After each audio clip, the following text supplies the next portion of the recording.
Hello everyone, welcome for this lecture. Today we are going to discuss module 2, that is time domain representation for LTI system.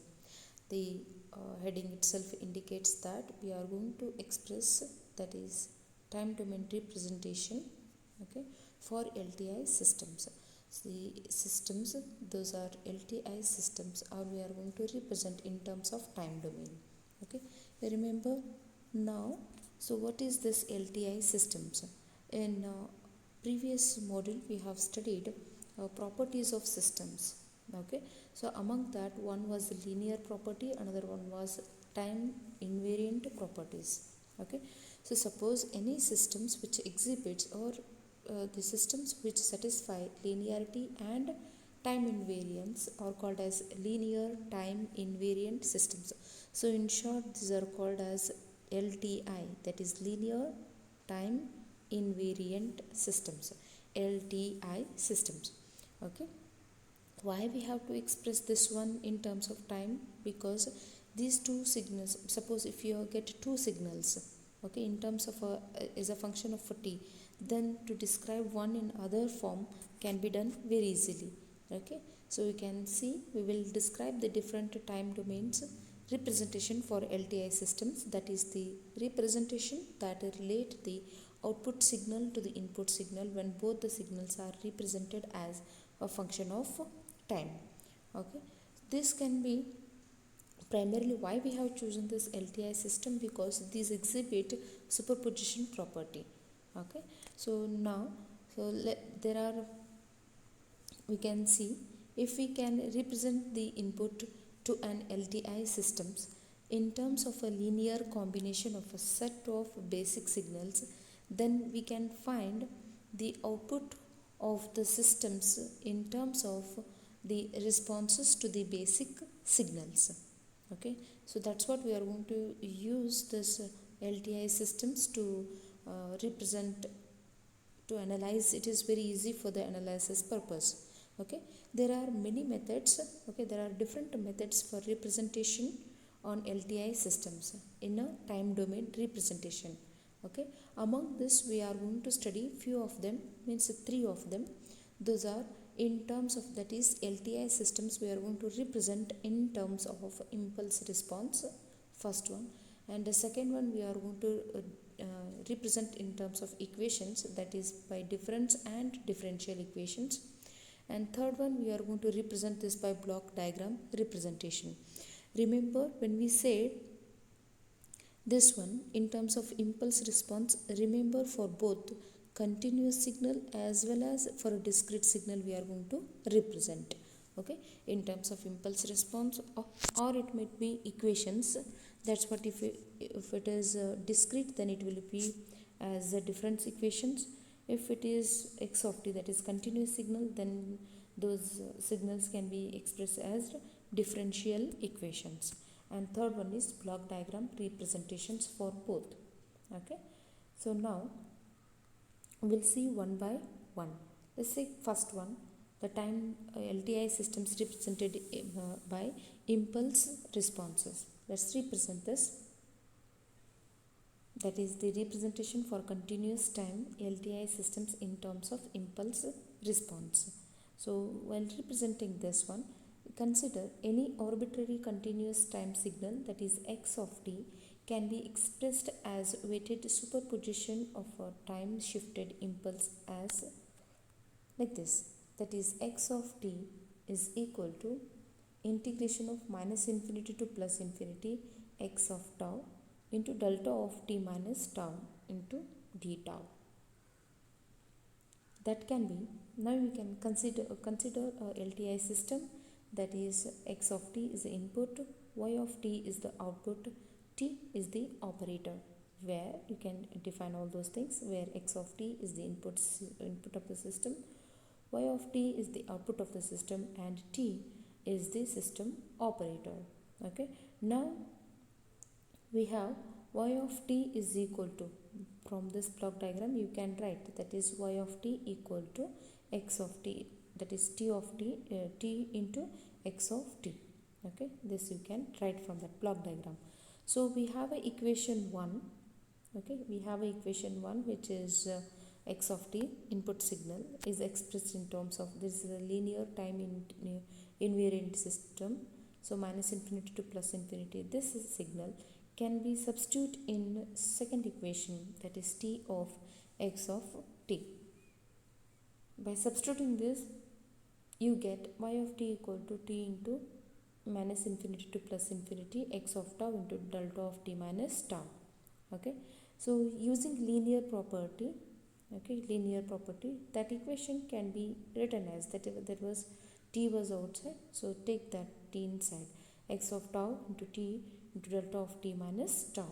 Okay, so this in this equation, third equation, you can observe t of delta of t minus t corresponds to the operation of the system performed on the time shifted impulse. Meaning of this one is it is a time shifted signal. Okay, so based on that, what we can write is this t of delta of t minus tau can be written as x of t minus tau. Okay, let's call this equation number 4. Now, where x of t is the impulse response of the system. Okay, where x of t is h of t is the impulse response of the system. So now substitute this fourth equation in third equation, that was y of t equal to minus infinity to infinity in this place. Okay, in this place h of t minus tau comes. Okay, which is shifted and it is called as impulse response. Okay, so if you substitute, you get y of t equal to minus infinity to plus infinity x of tau into h of t minus tau. Okay, so this equation can be expressed. Observe this equation. It is called as something, we'll define it. Okay, so from that linearity, okay, by substituting it, you get minus infinity to plus infinity x of tau into h of t minus tau. So this one, okay, this one can be written as x of t. So this star mark, okay, I don't use now onwards, I don't use this star mark as a multiplication. Okay, I never say it is into. Okay, x of t convolution with h of t. Okay, this star, okay, or asterisk is mentioned as convolution. Okay, now the signal y of t. So if you say x of t convolution h of t is nothing but this signal, that is integration of minus infinity to plus infinity x of tau into, it is a simple, here it is a dot, so you can say it is a simple multiplication, whereas this one is not a simple multiplication. Okay, so x of t convolution with h of t is nothing but integration of minus infinity to plus infinity h of tau into h of x of tau into h of t minus tau. Okay, so let's see what is the convolution. Okay, let's take this definition. Convolution is, in mathematics we usually say that it is a mathematical operation on two functions that produces a third function, expressing how the shape of one is modified by the other. Okay, so in other words, we can define that it is defined as the integral of product of the two functions after one is reversed and shifted. Okay, so what you mean by this is, this can be defined as the integral, it is nothing but the integral of two functions. Okay, integral of product of two functions. Okay, integral of product of two functions, and which is one is shifted and reversed. Okay, after that integral should be done, and the integral is evaluated for all the values of shift, producing the convolution function. Okay, this definition is you should be careful about it. Okay, so whatever we have defined with respect to integration was a continuous. Similarly, for discrete signals, equation will be like this. It is a summation of k equal to minus infinity to plus infinity x of k into h of n minus k. Okay, So in terms of convolution, we can represent y of n equal to x of n convolution with h of n. Okay, this equation you're supposed to remember. And one thing, y of n, while taking numericals, when you are considering for the numericals, y of n equal to x of n convolution to h of n. So observe this equation. X of n is nothing but x of k into h of n is nothing but h of n minus k. Meaning of this one is we are going to multiply, simple multiply with one function into another function, but another function has to shift and it is reversed. Okay, it is shifted and reversed. You can say it is a k. If you take k is a positive side, then it should be minus k, means it should be reversed. And n is n indicates shifting. Okay, where n is anywhere on the line. Okay, so now while shifting this, okay, so remember one thing, you can say it is a convolution property also, right? So once you have taken y of n equal to x of n into h of x of n convolution with the h of n, you can write y of n equal to, you can interchange these two, that is h of n convolution with x of n. Meaning of this one is in this equation, so since we have interchanged, it will be h of n into x of n minus k. I hope you are getting this, right? H of n into x of n minus k. Meaning of this one is any signal you can reverse and shift and multiply with another one signal which is constant. Okay, we'll discuss that one while dealing with the numericals. Okay, let's take an example. They have given that consider a continuous time signal, that is continuous time LTI systems with unit impulse response, that is they have given h of t equal to u of t and input x of t equal to e raised to minus at into u of t, where a is greater than 0. Find the output y of t of the system. Now to find out this, okay, so let's draw this u of t. H of t is what? U of t is nothing but this signal they have given in terms of equations. Now we have to get that one in form of signals. Okay, this is your u of t, right? This is nothing but your h of t. Next, here it is x of t equal to e raised to minus at into u of t. Okay, e raised to minus at. Suppose if you are trying e raised to minus at, right? So meaning of this one is this u of t, is going to define the limit of this signal. That is, okay, that is this signal is going to be present, whatever it may be the signal, that is going to be, okay, so this whatever may be the signal that is going to be present only for u of t time. That is u of t means what? It is 0 to infinity. Okay, u of t means 0 to infinity, right? So u of t represents boundary for that signal. And what is the magnitude of it? E raised to minus at. Remember, it is e raised to minus at. Any signal multiplied with 1, it remains 1 only, right? Means it is not going to change with this signal, any signal. So u of t represents from 0 to infinity. So e raised to minus at, and they have said a is greater than 0. Okay, if a is greater than 0, then your graph will be like this. It starts from 1, because e raised to whatever it may be, a is greater than 0 they have said. Now t equal to, you are substituting t equal to 0. When you are substituted t equal to 0, e raised to minus 0 will be 1. Means your signal starts from 1. Okay, and then if you start substituting any other values like on this, okay, so then your signal will start decreasing. it start decreases up to infinity. So this is your e raised to minus at signal. Suppose a was less than 0.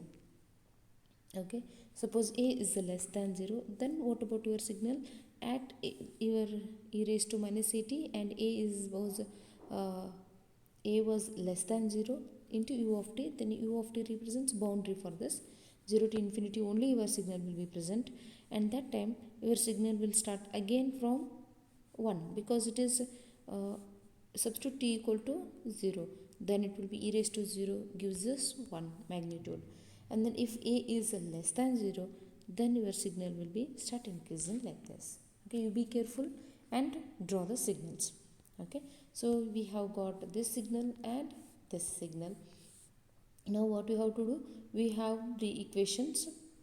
Okay, see, this is your h of t and x of t. So among these two, see, okay, as we know, we have to find out convolution, that is y of t equal to x of t convolution with the h of t.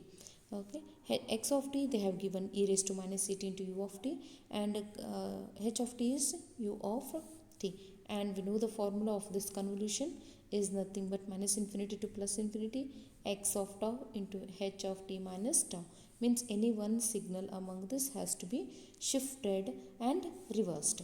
Okay, remember among this, which signal is easy for us? This is u of t, and this is signal like this. We are very familiar with this signal. Let's shift this and reverse this.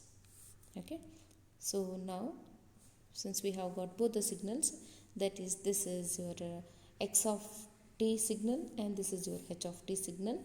Okay, now let's take a reverse of this signal, u of t signal. Take a mirror image of this, you will get like this signal. Okay, so once you have taken it, this is your h of t minus tau signal. Okay, so this is from 0 to minus infinity. Okay, this is a minus t, and then magnitude is with 1.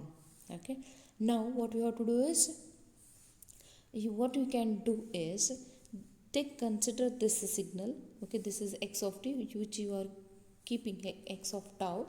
Okay, this signal you are keeping as it is throughout the process. Okay, then what you can do is take this reversed signal, that is this signal of yours. Okay, take this signal, imagine this is fixed. Okay, it is fixed and you have kept somewhere. Take this signal on your hand. Okay, that signal in your hand, and then there will be 2 or 3 cases. Okay, since it is a continuous, you can take only two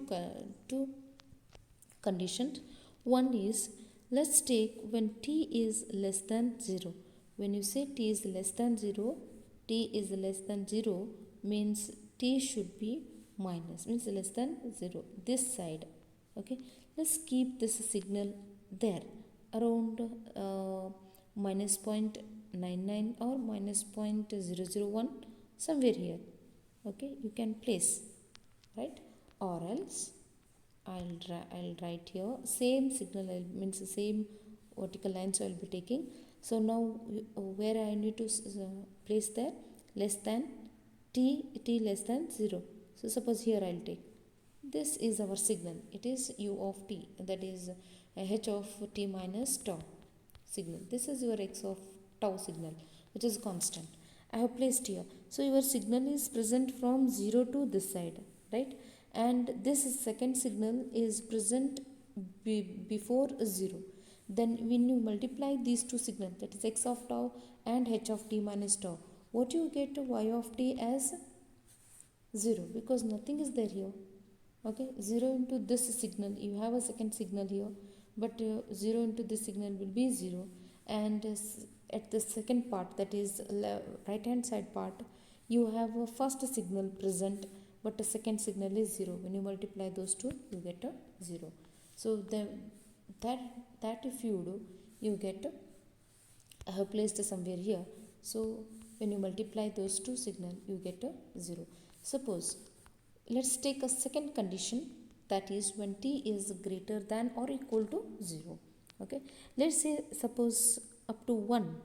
Okay, I'll shift this one, like it was like how it was, your signal was like this, right? It was from 0 to this is your h of t minus tau. Okay, so what I do is that signal, okay, that signal I'll be taking, okay, and I'll place here. Okay, is it okay? Right, this is a greater than 0, right? T is greater than 0. It might be 0 1 or it might be 2, but it is greater than 0, right? So at this time magnitude is also one of this. I'll represent the signal like this, okay, or else I'll draw just below this signal. Say suppose a signal is here, okay, on the same graph I'll place here. So multiply these two, then this is 0 anyhow, okay, this is also 0, but your signal will be present, okay, your signal will be present here at this side, okay, when t is greater than 0, that time your signal 1 will be present, even your signal 2 is also present. But where to where it is present, say suppose if I say it is 0 to t, then your signal will be present between 0 to t only, okay. Anywhere you can take, you can place here, or if you would like to you can place here also, you can place, okay. So you would have placed till here also, this is also somewhere t. I cannot mention the time now, randomly we are taking, so you can take it is from 0 to t I can place, right.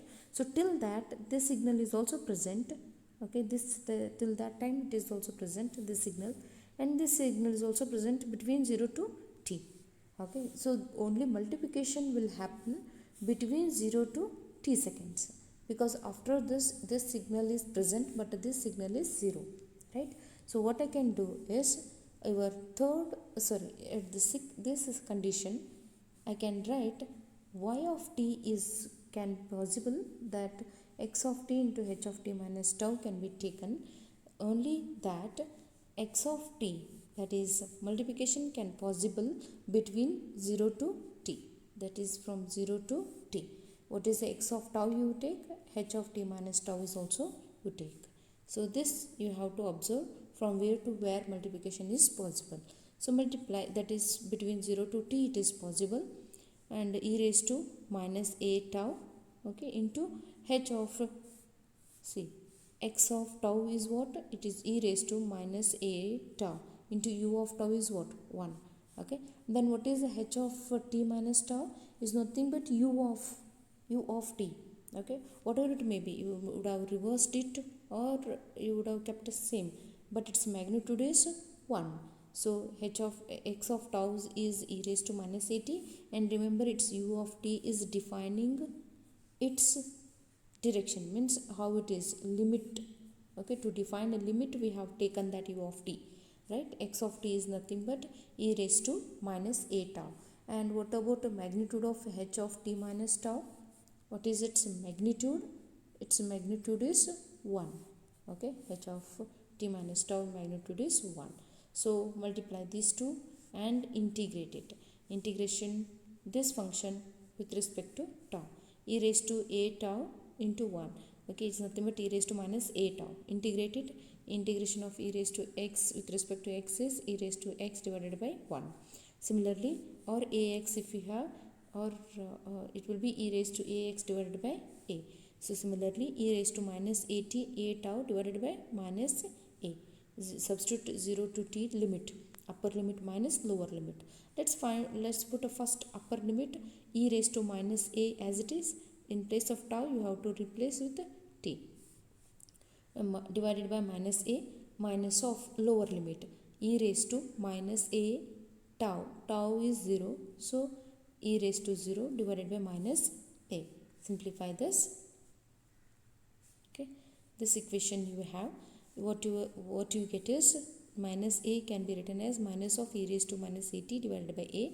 This minus and this minus get cancelled, means minus into minus will be plus 1 divided by a, that is e raised to 0 will be 1.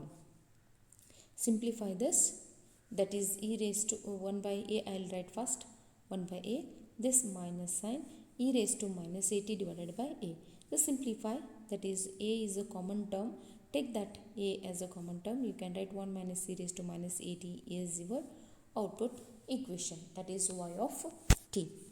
Okay, this is your y of t, which is nothing but x of t convolution with h of t. Okay, thank you.